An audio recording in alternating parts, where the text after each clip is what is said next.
مەبەستمە گفتوگۆی زیاتر لەم بارەوە بکەم بەڕێز حەیدەر ئەلقوڕەیشی ئەندامی تیمی نەتەوەیی دژی مادە هۆشبەرەکان لە ئەنجومەنی یاسایشی نیشتیمانی ڕاستەوخۆ لەگەڵم دەبێت. بەڕێز ئەلقوڕەیشی زۆر بەخێربێ بۆ کوردستان 24. ئایا استراتیژی نیشتیمانی هەیە بۆ ڕێگریکردن لە بڵاوبوونەوەی مادە هۆشبەرەکان و کێ استراتیژی بۆ ئامادە دەکات؟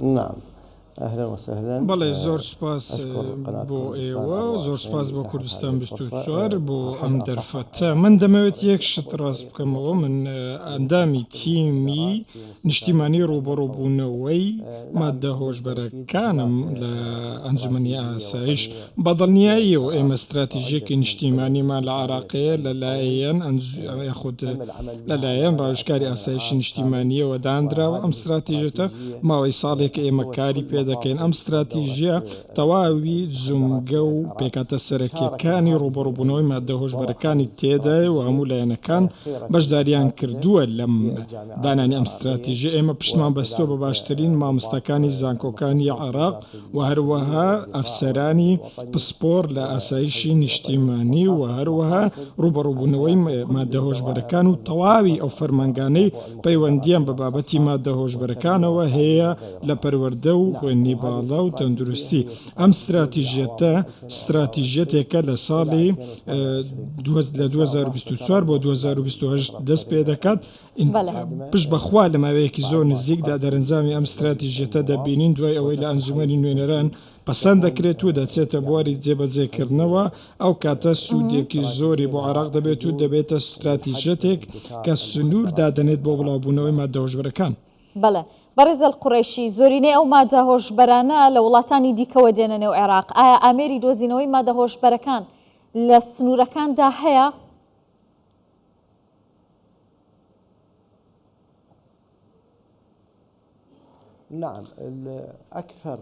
بەڵێ زۆرینەی ئەو مادە هۆشبەرانەی و ئەو کارتێکەر عەقڵیانەی کە بۆ عێراق دێن لە وڵاتانی دراوسێەوە دێنە نێو عێراق لە بەتایبەتی لە ڕۆژهەڵات و ڕۆژئاوا بە دیاریکراویش ئێران و سووریا و لوبنان زۆرینەی مادە هۆشبەرەکان لە وڵاتانەوە دێنە نێو عێراق و لەوێشەوە دەستنە دەرەوە و بەشێکی زۆریشی لە نێو عێراقدا بەکار دەهێنرێت و کەمێکی دەچێتە دەرەوە.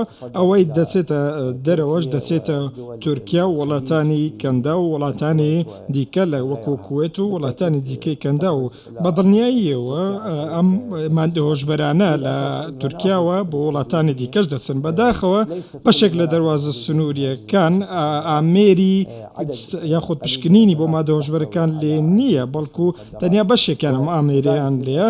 بە هەمان شێوەش زۆر بەداخەوە ئەو ئامێرانەی کە لە بەردەستی ئێمەدا هەن زۆربیان لە کار کەوتون توانێت ئەوەیان نییە بە شێوەیەکی چالاکانە کار بکەن یاخود پێداویستیان نییە یاخود خەڵکی ڕاهێنراو نییە بۆ ئەوی کاریان لەسەر بکات.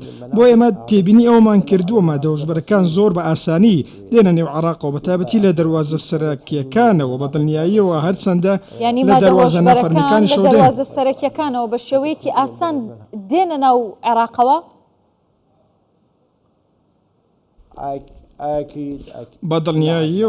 بەدڵنیاییەوە لە دەواازە فەرمی و سەرەکیەکان بەدڵنیاییەوە مادەیەکی زۆری هۆشبەر دێتە نێو عێراق. ئێمە ڕۆژانە گوێمان لە وەزارەتی نەوخۆی عێراق وارەوەها دەستەی گشتی گومرگەکان دەبێت کە باری مادە هۆشبەرەکان دەست بەسەردا دەگرن و بازرگان و بەکارهێنەر دەگرێن لەو ناوسانەدا لە ڕێگەی پشکنینکردن بۆ ئەو دەواازانە. باشە ئەگەر تۆ پێم بڵێ بەڕێز ئەلقوڕەیشی، ئایا حکوومەت هیچ ڕێو شوێنێکەیە کە پێویستە بیگرێتە بەر جگەلەوەی کە یاسا جێبەجێ بکات؟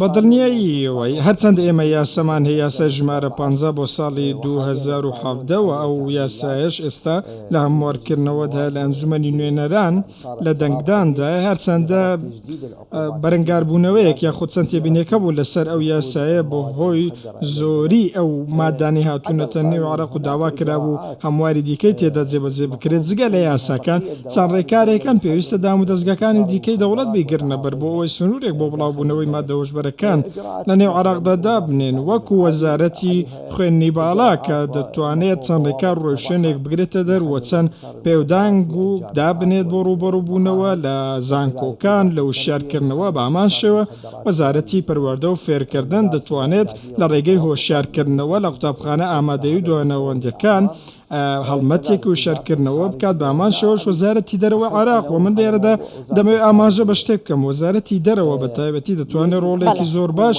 ببینێت حکوومەتی فیدرالی لەسەری پێویستە کە ئەزمون وەربگرێت لە ئەزمونە نێودەوڵەتیەکان لە ڕوبەڕووبوونەوەی مادە هۆشبەرەکان و هەروەها ئەو ئەزمونە بە تایبەتی ئەزمموی کۆلۆمبیا و پابلۆ اسکۆبار بە نمونە وەربگرێت کە گەورەترین نمونەیە بەوەی کە بازرگانانی مادە هۆشبەرەکان دەتوانن گەنە چە ئاستێک و چەندە بازرگانی بە مادانەوە بکەن و هەروە سەرمایە کۆ بکەنەوە ئەمە توانی بووی تەنانەت بچێتە نێو حکوومەتەوە دەست بەسەر حکوومەت و زونگە سەرەکیەکاندا بگرێت دەستی بەسەر وەزارەتەکاندا گرتە بوو تەنانەت گەیشتە بووە ئەوەی بەر لەوەی ئەو دەستگیر بکرێت وای لێ هاتوو بوو پارەیەکی زۆری بە خەڵکی دەدا و بەرتیلی بەوان دەدا و خەڵکی لە خۆی کۆ کردووە بۆ ئەمە دیاردەیەکی زۆر مەترسیدارە بە هەمان شێوەی ئەوەی کە لەگەڵ ئەو پارەکەی پەسەند نەکرد بە خەڵکی دەکوشت ئەوە بابەتێک یاخود دەستەواژەی ئەوەی بەکاردێنە یان پارە وەردەگریت یان دەتکوژم و